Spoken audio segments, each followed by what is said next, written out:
ہر دن دسیوں لوگوں کو قید سے نکال کر قتل کر دیا جاتا تھا۔ لاکھوں شامیوں کو بغیر کسی جرم کے قید میں رکھا گیا۔ اس کے وضع کردہ دستور میں نہ تو اپوزیشن پارٹیوں کا کوئی وجود تھا اور نہ ہی انسانی جانوں کی کوئی قدر و قیمت۔ 54 سال کے جبر اور جرائم، مظالم اور نقل مکانی کا سامنا کرنے کے بعد وہ دور ختم ہو گیا۔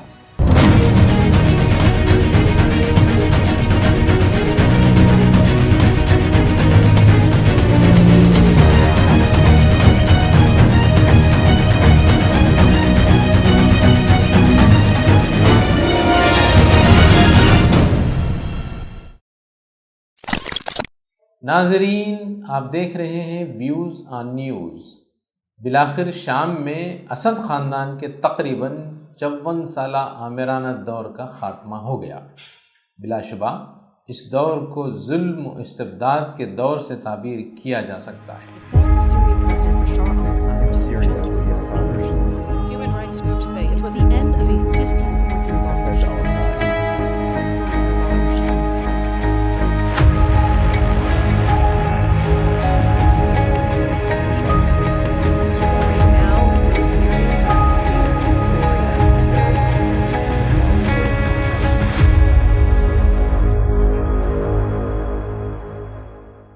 حریت پسندوں کے مقابلے میں اسد کی ظاہری طاقتور دکھنے والی حکومت 10 دن بھی ٹھہر نہ سکی۔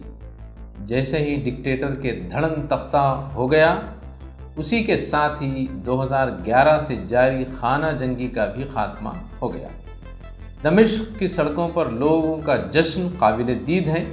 لوگ ہر چوراہے پر جھنڈے لیے ہوئے خوشیاں منا رہے ہیں، ایک دوسرے سے بغل گیر ہو رہے ہیں، بزرگوں کی پیشانیاں چومی جا رہی ہیں، مٹھائیاں تقسیم کی جا رہی ہیں، روٹیاں بھی تقسیم کی جا رہی ہیں۔ بشار الاسد اپنی حکومت کا خاتمہ یقینی دیکھ کر پہلے ہی ملک سے فرار ہو کر اپنے دیرینہ دوست یعنی روس کو چلا گیا۔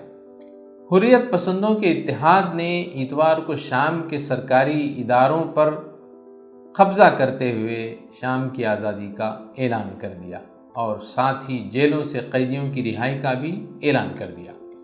بشار الاسد اور اس کے والد حافظ الاسد کے ظلم و استبداد کی ایک لمبی داستان ہے۔ معصوم لوگوں پر ان آمروں نے بے تحاشا ظلم کیا، خوب ستایا، ناقابل بیان اذیتوں سے دوچار کیا، جیلوں میں ڈالا۔ جیلوں کے مناظر انتہائی وحشتناک ہیں۔ جو جیلوں میں قید تھے وہ اپنی داستانیں سنا کر بے ساختہ رو رہے ہیں۔ کوئی تو ان میں ایسا ہے جو 30 سال سے قید میں تھا، تو کوئی 40 سال سے اسیری کی زندگی بسر کر رہے تھے۔ ہر دن دسیوں لوگوں کو قید سے نکال کر قتل کر دیا جاتا تھا۔ لاکھوں شامیوں کو بغیر کسی جرم کے قید میں رکھا گیا۔ ان پر نہ کوئی مقدمہ اور نہ کوئی عدالت، اوپر سے فرمان آ جاتا اور انہیں سزا سنا دی جاتی۔ ایک خاتون ڈاکٹر کو محض اس لیے قتل کر دیا گیا کہ اس نے بشار الاسد کے مخالفین کے زخمیوں کی مرہم پٹی کی تھی۔ ایک مردہ خانے کی ویڈیو بھی وائرل ہے جس میں سینکڑوں لاشیں پڑی ہوئی ہیں، جن کو دیکھنے سے ایسا محسوس ہوتا ہے کہ ان کے کفن پر لگے ہوئے خون کے نشان تازہ ترین ہیں، یعنی انہیں اذیت دے دے کر قتل کیا گیا ہوگا۔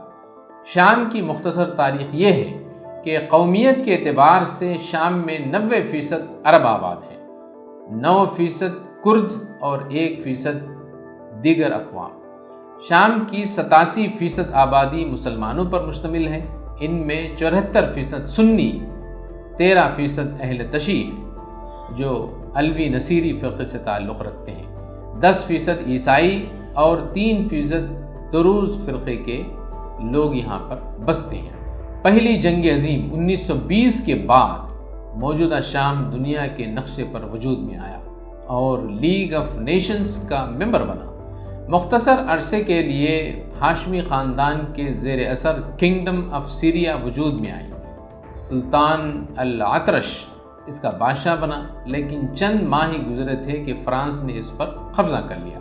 پھر اس کے بعد سلطان الاطرش کے زیر قیادت اہل شام نے مسلح جد و جہد کا آغاز کر دیا۔ اور فرانس سے چند علاقے آزاد کروا لیے۔ سن 1927 میں فرانس نے شام پر اپنا مکمل کنٹرول حاصل کر لیا اور سلطان الاطرش کو اردن بھاگنا پڑا۔ سن 1937 میں سلطان اور فرانس کے درمیان ایک معاہدہ ہوا جس کے مطابق سلطان نے شام پر فرانس کا قبضہ قبول کر لیا۔ جنگ عظیم دوم کے بعد برطانیہ کے مطالبے پر فرانس کو شام کا قبضہ چھوڑنا پڑا۔ اس طرح 13 مئی 1946 کو شام ایک آزاد جمہوریہ بن گیا۔ 1 فروری 1958 کو مصر کے صدر جمال عبد الناصر اور شام کے صدر شکری القوتلی نے اسرائیل سے نمٹنے کے لیے شام اور مصر کو آپس میں ضم کرنے کا فیصلہ کرتے ہوئے یونائٹڈ عرب ریپبلک کے نام سے ایک نیا ملک قائم کیا، لیکن 1961 میں شام میں فوجی بغاوت ہو گئی اور اس طرح یونائٹڈ عرب ریپبلک کا خاتمہ ہو گیا۔ 8 مارچ 1963 کو مائیکل افلاک اور صلاح الدین البرانت کی قیادت میں باعث پارٹی نے شام میں قائم فوجی حکومت کا تختہ الٹ کر اقتدار پر قبضہ کر لیا۔ 23 فروری سن 1966 میں باعث پارٹی میں اندرونی بغاوت ہو گئی۔ اس طرح افلاک حکومت کا خاتمہ ہو گیا۔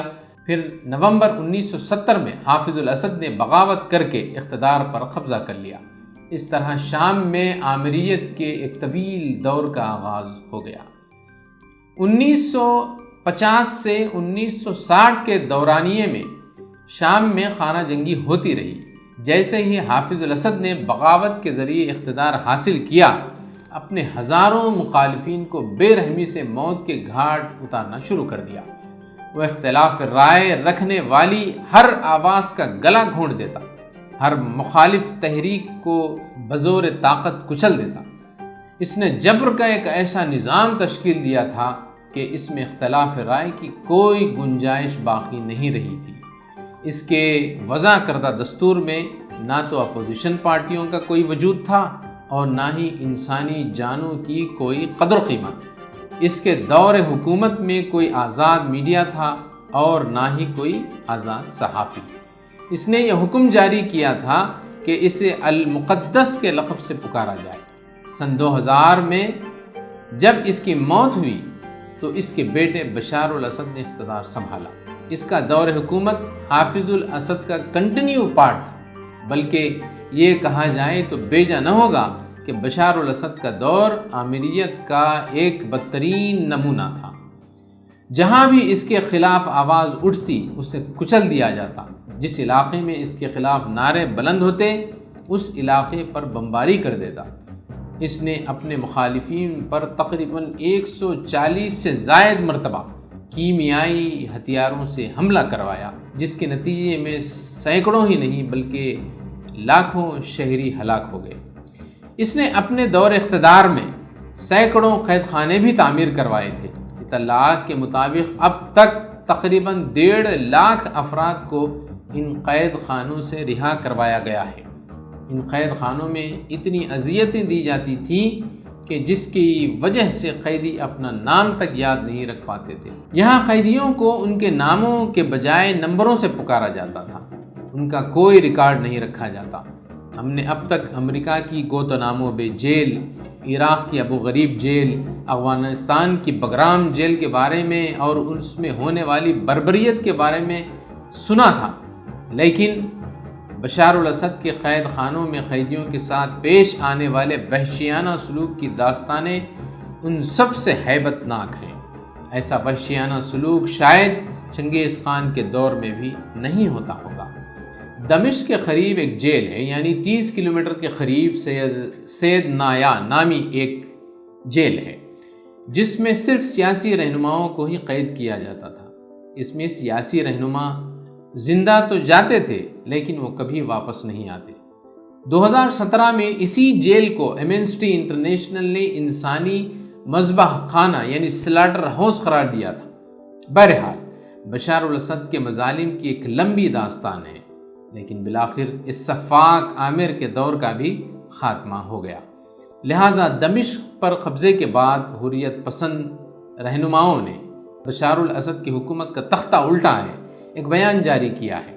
جس میں کہا گیا ہے کہ آج 8 دسمبر 2024 کو باس پارٹی کی حکومت میں 54 سال کے جبر اور جرائم، مظالم اور نقل مکانی کا سامنا کرنے کے بعد وہ دور ختم ہو گیا۔ ہم شام کے لیے ایک نئے دور کا آغاز کرنے کا اعلان کر رہے ہیں۔ اس سے قبل بھی شام میں 2011 میں عرب بہار کے دوران بشار الاسد کا تختہ الٹنے کی کوششیں کی گئی تھیں، لیکن اس وقت اقتدار پر مضبوط گرفت رکھنے والا بشار الاسد روس اور ایران جیسے اتحادیوں کی مدد سے ان حریتوں سے نمٹنے میں کامیاب رہا۔ اس بار ان حریت پسند گروپ کے سامنے بشار الاسد کے پاؤں اکھڑ گئے۔ اس بار روس، جو بشار الاسد حکومت کا ساتھ دیتا تھا، اور ایران، جو در پردہ نہیں بلکہ علل اعلان بشار الاسد کا ساتھ دیتا تھا، یوکرین کے ساتھ رشیا جنگ میں الجھا ہوا ہے، جبکہ ایران اسرائیل کے ساتھ فوجی تنازعات میں الجھا ہوا ہے۔ یہ دو حکومتیں یعنی روس اور ایران بشار الاسد کی حمایت میں مضبوطی سے کھڑے ہونے کی پوزیشن میں نہیں ہیں۔ ایران کی حمایت یافتہ حزب اللہ کے خلاف اسرائیل کی مسلسل کارروائیوں نے اسے ایک اہم موڑ پر چھوڑ دیا ہے۔ ایک رپورٹ کے مطابق شام کی خانہ جنگی کے نتیجے میں بشار الاسد حکومت اور باغی گروپوں کے درمیان جاری لڑائی میں اب تک 5 لاکھ سے زائد افراد ہلاک ہو چکے ہیں۔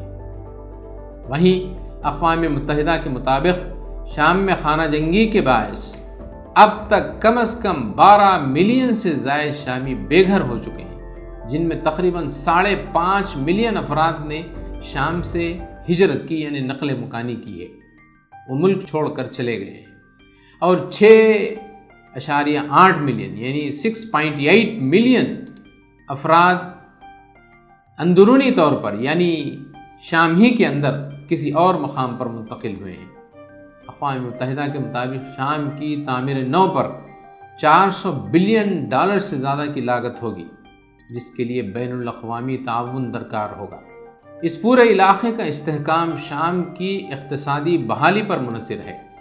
پناہ گزینوں کی میزبانی کرنے میں اردن، لبنان اور عراق جیسے ممالک پہلے ہی سے دباؤ محسوس کر رہے ہیں، وہ دباؤ کا شکار ہیں۔ شام کی تعمیر نو اور بے گھر افراد کی بازآباد کاری کے لیے عالمی طاقتوں کو آگے آنا اس وقت کی اہم ترین ضرورت ہے۔ علاقے کے استحکام کے لیے پڑوسی ممالک کو بھی آگے آنا بے انتہا ضروری ہے۔ حریت پسندوں کے گروپ ہیئت التحریر الشام HTS اور دیگر باغی اتحادیوں نے کہا ہے کہ اب ایک نیا شام تشکیل دیا جائے گا جہاں سب امن سے رہیں گے۔